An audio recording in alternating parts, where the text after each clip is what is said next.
sholat, taat, bersedekah, selalu tapi suka ngomongin orang, kejelekan orang. Bagaimana hukumnya Pak Ustadz? Ayuhibbu ahadukum ayyakula lahma akhihi maitan fakaritumu. Kamu mau makan bangkai saudaramu. Kenapa kau makan bangkai saudaramu? Karena menceritakan aib-aib dia. Makanya berhentilah bicara aib orang, ganti dengan banyak-banyak sholawat. Allahumma sholli ala sayyidina Muhammad.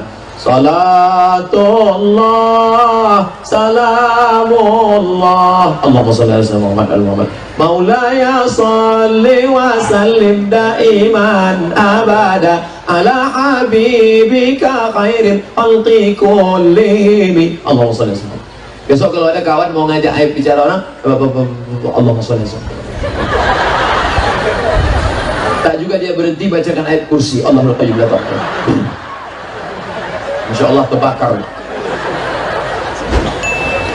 Kita sebagai umat Islam memberikan ucapan bagi agama lain yang sedang merayakan hari besarnya untuk menghargainya sesama manusia ciptaan Allah. Bagaimana hukumnya Pak Ustadz? Ini masalah akidah. Makanya kata Ustadz Adi Hidayat, ada video Ustadz Adi Hidayat, hai saudaraku-saudaraku yang Kristen, hai saudara-saudaraku yang Nasrani, kalian jangan sakit hati kalau tidak kusebutkan hari Natal, karena bukan aku benci pada kalian, tapi ini terkait masalah akidahku. Insya Allah kawan-kawan saya, anak-anak muda saya yang tadi mengawal saya, Ustadz Somad ini dia sudah dikawal, sudah diselamatkan dari serangan ibu-ibu, tetap juga dia tak mau mengucapkan Natal. Aku bukan benci pada engkau, tapi ini masalah akidah keyakinanmu. Adapun kita saling beli makanan, adapun saling hormat menghormati, maka ini bukan masalah akidah, ini masalah sosial.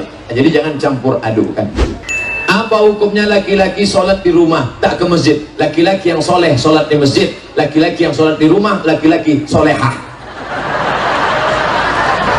Ibu nanti pulang ke rumah, kalau suami tidak sholat di masjid, pergi ke warung, pergi ke pasar, belikan telekung mukena, bungkus pakai koran, tulis hadiah dari Ustadz Somad. Bang, ini ada hadiah dari Ustadz Somad. Sholat subuh yang benar pakai kunut apa tidak pakai kunut? Yang pakai kunut mazhab Syafi'i Maliki, yang tidak pakai kunut mazhab Hanafi Hambali. Kenapa Saudi Arabia tidak pakai kunut? Karena kerajaan Saudi Arabia bermazhab Hambali. Sedangkan saya pakai kunut karena saya pegang mazhab Syafi'i. Muhammadiyah pakai majlis tarjih, mentarjihkan mazhab Hambali, tidak pakai kunut subuh. NU memakai pendapat mazhab Syafi'i, pakai kunut, tidak usah dipermasalahkan. Yang jadi masalah yang tak sholat subuh. Doa untuk mayat, apakah sampai kepada mayat atau tidak? Sampai. Mana dalilnya? Ketika kita lewat di makam, kita mengucapkan salam. Hai Aisyah, kalau kau lewat di makam, mulutmu jangan diam saja, kau ucapkan salam. Apa bunyi salam untuk orang mati? Assalamualaikum ya ala diyar minal mu'minin wa inna insyaallah bikum lahiqun yarhamullah mustaqim minal mustaqim nasallahu lana wa lakumul afiyah. Bagi yang hafal, bagi yang tak hafal, gerak-gerakkan aja mulut. Bagi yang punya duit, tuliskan doa ziarah kubur, digital printing, printer besar. Oh, tengok besar, besar juga gambar saya.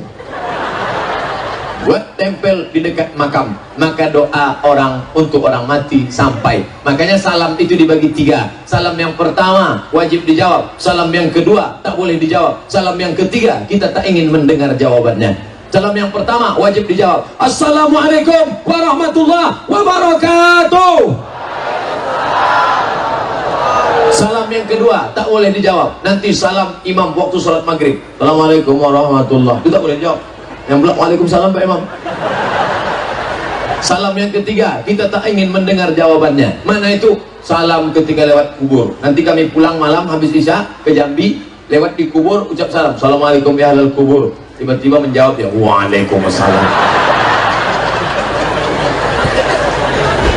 Kalau umat Islam berbuat jahat dicatat oleh dua malaikat, bagaimana dengan orang non-muslim? Siapa yang mencatatnya? Maka semua akan dibangkitkan di padang mahsyar nanti menghadap Allah Subhanahu wa taala, akan ditanya tentang keyakinan begitu yang diajarkan oleh agama kita.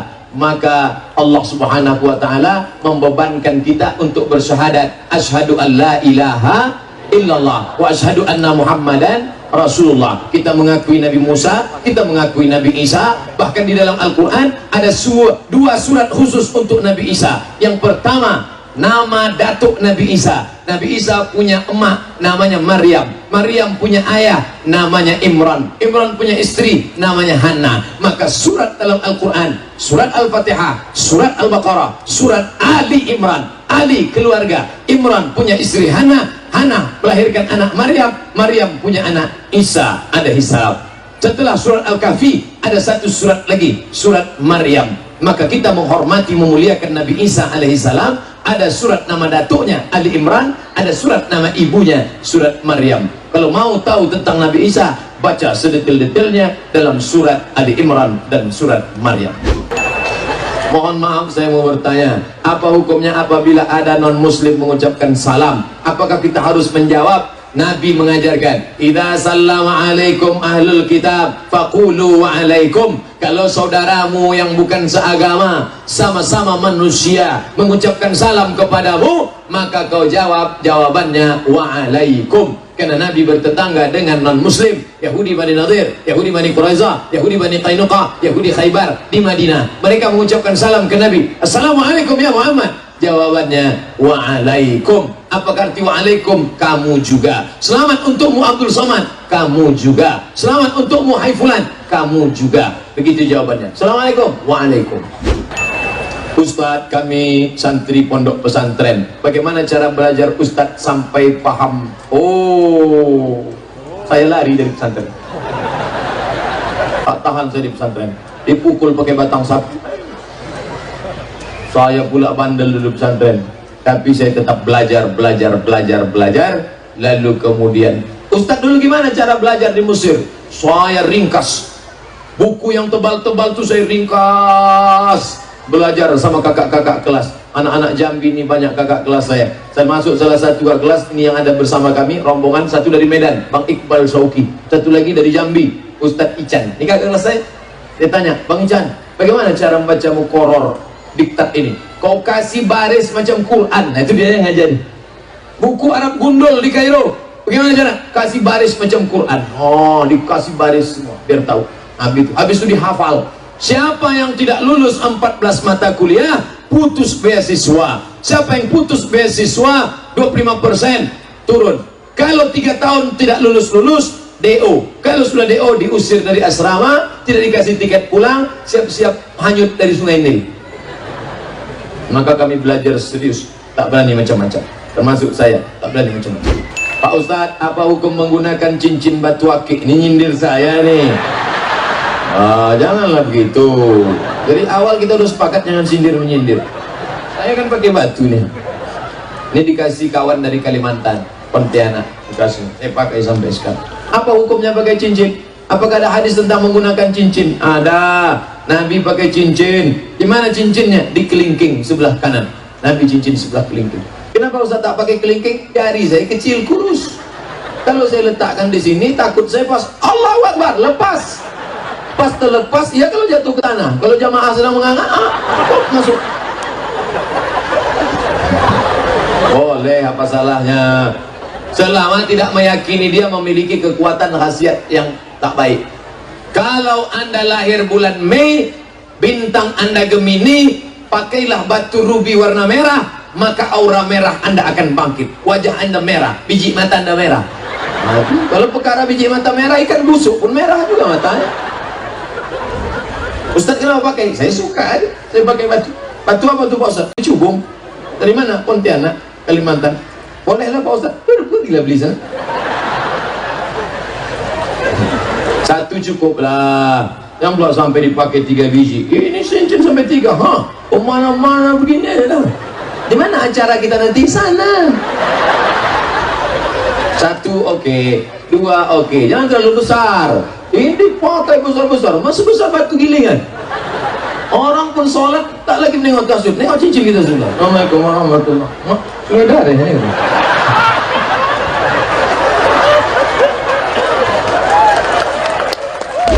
Ustaz Sahabat sholat yang dirahmati Allah, dengan banyaknya kelompok dalam umat Islam sering terjadi pemicu adanya perbedaan, padahal semuanya bertauhid yang sama. Ustaz mohon pencerahannya agar umat Islam itu bisa bersatu. Yang bilang umat Islam nggak bersatu itu siapa? NU sama Muhammadiyah bersatu. Buktinya kemana? Sama-sama melaksanakan sholat. NU, Muhammadiyah, Perti, Persis, Nahdlatul Wathon, FPI, semuanya sepakat bahwa sholat subuh itu wajib. Betul? Ada yang mengatakan sholat subuh sunat? Kalau ada saya mau belajar. Tak ada. Tapi masalah teknisnya ada perbedaan. NU usolli fardhus subhi, Muhammadiyah enggak pakai usolli. NU jahar Bismillahirrahmanirrahim, Muhammadiyah sir Alhamdulillahi Rabbil Alamin. Tidak jadi permasalahan. Jangan mempermasalahkan yang tak masalah sehingga menjadi masalah. Di situ tak masalahnya.